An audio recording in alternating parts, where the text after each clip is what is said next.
Hello guys, എന്തൊക്കെയുണ്ട് വിശേഷം? അപ്പോൾ ഉമ്മമ്മാനെ കാണിക്കാൻ ഹോസ്പിറ്റലിലേക്ക് പോവാണ്. അപ്പോൾ ഉമ്മമ്മക്ക് വീക്ക്ലി വെനസ്ഡേ കാണിക്കാറുണ്ട്. അപ്പോൾ ഞങ്ങൾ റോട്ടിലേക്ക് ഇറങ്ങുന്നേക്കാൻ ഓട്ടോറിക്ഷ കിട്ടി. അങ്ങനെ ഹോസ്പിറ്റലിൻ്റെ അവിടെ എത്തി. ഉമ്മമ്മക്ക് അവിടെ കൗണ്ടറിൽ കയറി ടോക്കൺ കിട്ടി. 4ാമത്തേതാണ് ഉമ്മമ്മ. അങ്ങനെ ഡോക്ടർ 3 മണിക്ക് വരും പറഞ്ഞിട്ട് 3:30 ആയപ്പോഴാണ് ഡോക്ടർ വന്ന്. ഞങ്ങൾ വെയിറ്റ് ചെയ്തിരിക്കുക തന്നെ. അങ്ങനെ ഉമ്മമ്മയുടെ ഇതായി. അങ്ങനെ ഞങ്ങൾ അവിടെ നിന്ന് ഹോസ്പിറ്റലിൽ നിന്ന് ഇറങ്ങി. പിന്നെ നാളെ പറയണത് ഈദാണല്ലോ.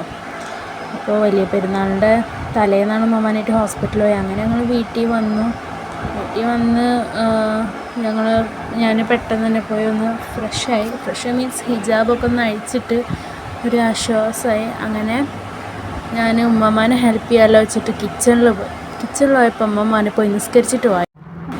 നമ്മൾ ഹോസ്പിറ്റലിൽ പോയി വന്നു. ഇനി നമുക്ക് നോമ്പാക്കാനായിട്ട് പറഞ്ഞു. എല്ലാം കൂട്ടിയിട്ടാണ് പോയിട്ട് കഴിക്കുന്നത്. അതിൽ ഇന്ന് പോയിട്ട് അസറിക്കാം. അങ്ങനെ ഞാൻ ഒന്നുകൊടുത്ത് ഫ്രഷായി നിസ്കാരമൊക്കെ കഴിഞ്ഞ് ഞാൻ ചെന്ന് നോക്കിയപ്പോൾക്ക് പകുതി ഉമ്മമ്മ പൊരിച്ചു കഴിഞ്ഞു. ബജികളൊക്കെ പൊരിച്ചു കഴിഞ്ഞു. ഇനി ആകെ ബാക്കി ഉണ്ടായിരുന്നു ഉള്ളി ബജി മാത്രമായിരുന്നു. അത് പിന്നെ ഞാൻ പൊരിക്കാൻ നിന്നു. ഉമ്മമ്മക്ക് കുറച്ച് പണി ഉണ്ടായിരുന്നു. അങ്ങനെ ഞാൻ പൊരിക്കാൻ തുടങ്ങി. ഉള്ളി ബജി എല്ലാം ഞങ്ങൾ സെറ്റ് ചെയ്ത് വെച്ച് കഴിയാൻ തന്നെ രക്ഷപ്പെട്ടു.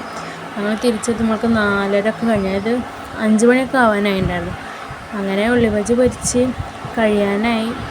അങ്ങനെ കഴിഞ്ഞു. ഞങ്ങൾ നോമ്പ് തുറന്നു. അത് വീഡിയോ എടുക്കാൻ മറന്നുപോയി ആ തിരക്കിൽ. അങ്ങനെ പിന്നെ ഇതൊക്കെ ബീറാട്ട കേൾക്കുന്നതാണ് പെരുന്നാളുടെ. സോ ഗൈസ്, ഞാൻ റൂഫ് ടോപ്പിലാണ്. ചെറുതായിട്ട് മഴ ചാറുണ്ട്.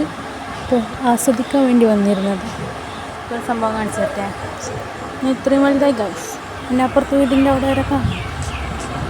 ബിക്കോസ് ഈ ലൈറ്റ് ഇങ്ങനത്തെ ഒരു വ്യൂ തരുന്നു. ഞാൻ വിചാരിച്ചു